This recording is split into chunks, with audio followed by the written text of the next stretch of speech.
인간은 생각하는 동물로 본능에 무조건 따르기보다는 이성적이고 합리적인 판단을 하고자 했습니다.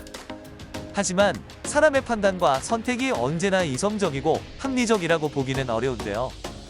물건을 구입할 때 그에 합당한 가격으로 구매를 해야 합리적인 소비라고 할 수 있습니다.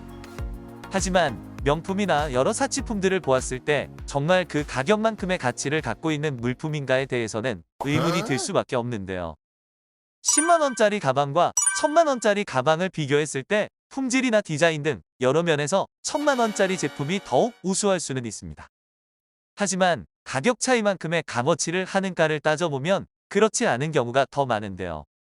그런데도 사람들은 품질 대비 적정 가격에 판매되고 있는 제품이 아닌 고가의 제품들을 구입하고자 하는 성향이 있습니다. 인간이 합리적인 판단을 하는 동물이라면 당연히 가성비가 좋은 물품을 택하는 것이 정상일 텐데 말이죠. 가성비보다 가심비를 선호하는 소비가 나타나는 이유는 무엇일까요? 이러한 현상은 배블런 효과를 통해 설명할 수 있습니다. 가성비보다 가심비를 선호하는 현상이 최근에 나타난 소비 행태라고 생각하는 사람들도 있겠지만 사실 그렇지 않습니다. 이러한 소비 패턴은 과거부터 존재해 왔는데요. 인간의 소비 패턴이 항상 합리적이지는 않다는 것은 과거의 사람들도 이미 알고 있었습니다. 배블런 효과라는 개념만 해도 1899년에 출간된 책에 의해 사람들에게 사용되기 시작했으니까요. 오늘은 배블런 효과에 대해 이야기 나눠보려고 하는데요.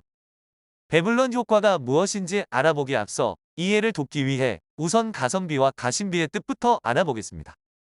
가성비는 가격 대비 성능 비용의 준말입니다. 소비자가 지출한 가격과 비교했을 때 제품의 성능이 얼마나 큰 효용이 있는지를 나타내는 말인데요. 가성비가 우수하다고 말하면 지출한 비용보다 해당 제품의 성능이 뛰어나다는 것을 뜻합니다. 반대로 가성비가 떨어진다고 하면 지출한 비용보다 제품의 성능이 보잘것없다는 것을 의미하는데요. 물품을 구매할 때 손해를 보지 않기 위해서는 가성비를 고려해야 합니다. 가심비는 그럼 무엇일까요? 가심비의 심은 한자인 마음심입니다. 가격 대비 마음의 만족을 추구하는 소비를 일컫는 말인데요. 가성비가 성능을 중요시 여기는 소비라면 가심비는 마음의 만족을 중요하게 생각하는 소비를 말합니다. 가심비는 가성비에서 파생된 말인데요. 인간이 소비를 할 때는 언제나 가성비만을 고려하지는 않기 때문에 가심비라는 말도 생겨난 것입니다. 인간은 가격 대비 성능이 적절한 제품을 구입하는 합리적인 소비만 하는 것이 아니라 개인의 만족을 추구하는 소비 행태도 갖고 있습니다. 지출하는 가격 대비 얼마만큼 나를 만족시키는 제품인가를 따져서 선택하는 것이 바로 가심비를 고려한 소비입니다. 배블런 효과는 가성비보다는 가심비와 더욱 가깝다고 할 수 있는데요. 배블런 효과라는 말이 처음 사용된 것은 1899년으로 미국의 사회학자이자 사회평론가인 배블런의 책에서 유래되었습니다. 소스타인 배블런은 그의 책인 유한계급론에서 상류층 소비자들의 소비 행태에 대해 이야기했는데요. 그는 현대 사회와 문화에 대해서 비판적인 의식을 갖고 있었습니다.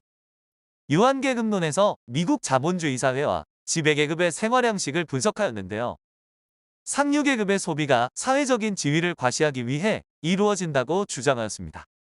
그의 이론은 학계에서 많은 주목을 받았으며 배블런 효과라는 말까지 생겨나게 되었는데요. 배블런 효과는 가격이 상승하여도 과시욕으로 인해 수요가 줄어들지 않는 현상을 뜻합니다.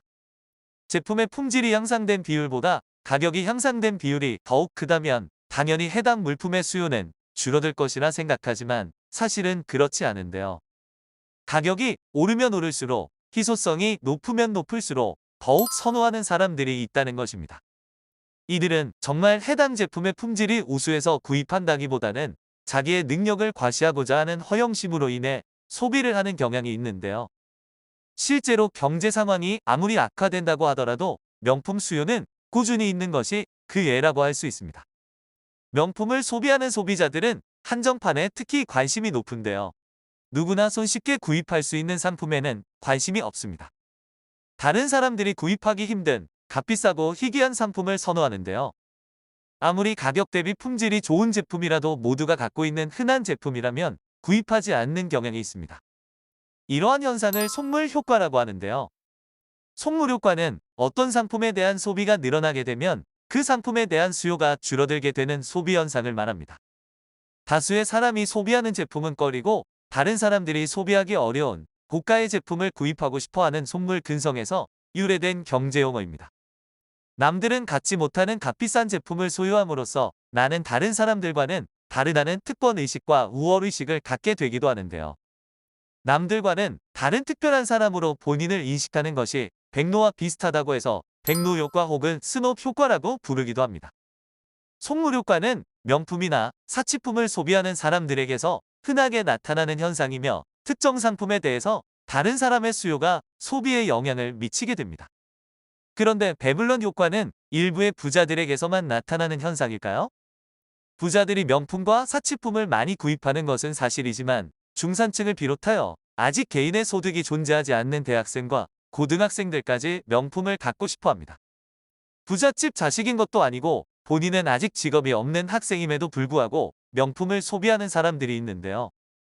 대학생들 사이에서 명품을 소비하는 열풍이 일었을 때 럭셔리 제너레이션이라는 말도 생겨났습니다.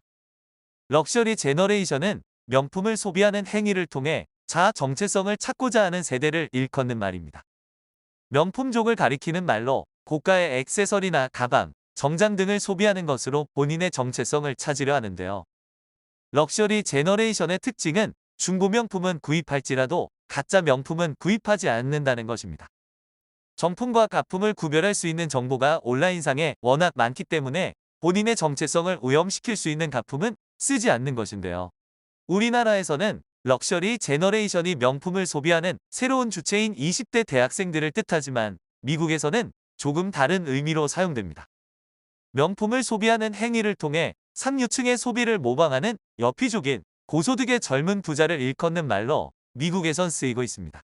일부의 상류층만 명품을 소비하는 것이 아니라 이제는 대학생을 비롯하여 다양한 계층의 사람들도 명품을 구입하는데요.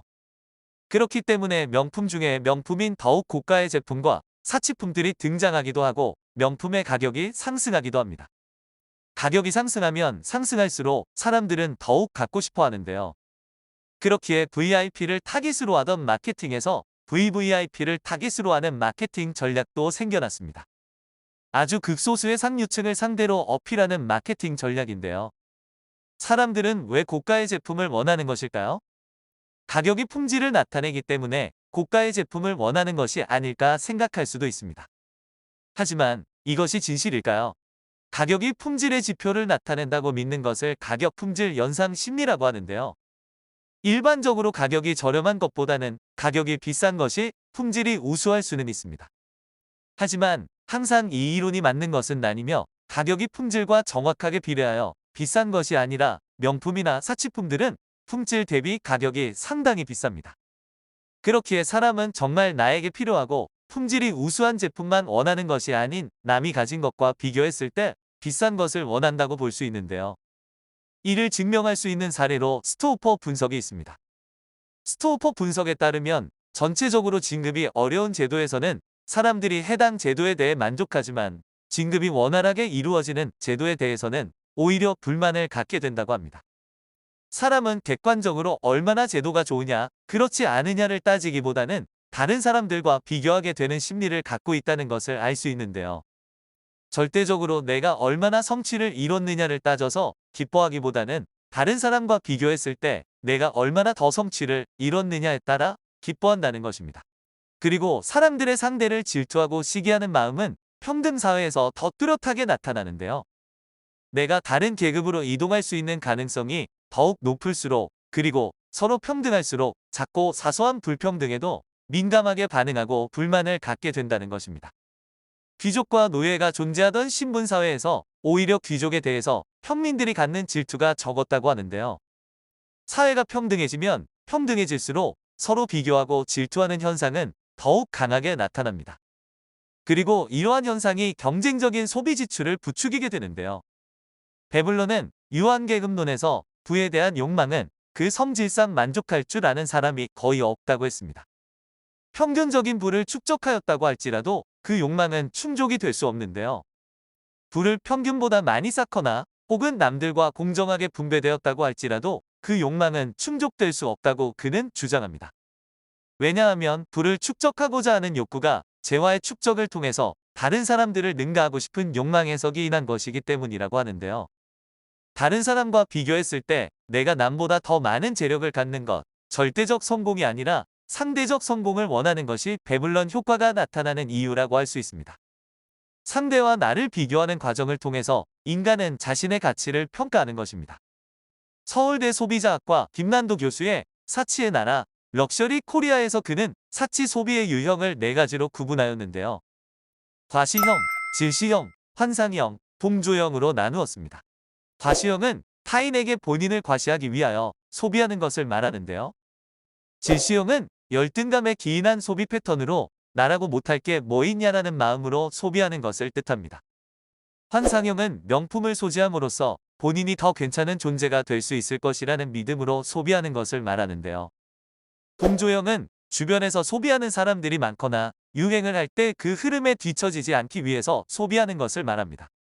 이러한 동조형은 또래 집단에서 흔하게 볼 수 있는데요. 기업들은 사람들의 심리를 이용하여 마케팅을 합니다. 이전보다 삶의 환경이 편해지고 윤택해졌음에도 사람들의 소비에 대한 갈증과 욕망은 오히려 증가하고 있는데요. 가격이 상승함에도 불구하고 수요가 증가하는 효과를 일컫는 배블런 효과는 현대사회의 문제 때문에만 나타나는 것이 아니라 어쩌면 다른 사람과 비교하는 과정을 통해 본인의 가치를 평가하는 인간의 본성 때문일 수 있습니다. 인간은 과시욕과 허영심을 채우기 위해 고가의 사치품을 소비하고 이러한 과정을 통해서 본인의 가치를 증명하려고 합니다. 존재 자체만으로도 본인이 가치 있는 사람이라는 것을 알면 이러한 경쟁적 소비에 대한 욕구를 줄일 수 있지 않을까 생각해 봅니다. 내용이 유익하셨으면 구독과 전체 알림 설정, 좋아요 부탁드리겠습니다. 감사합니다.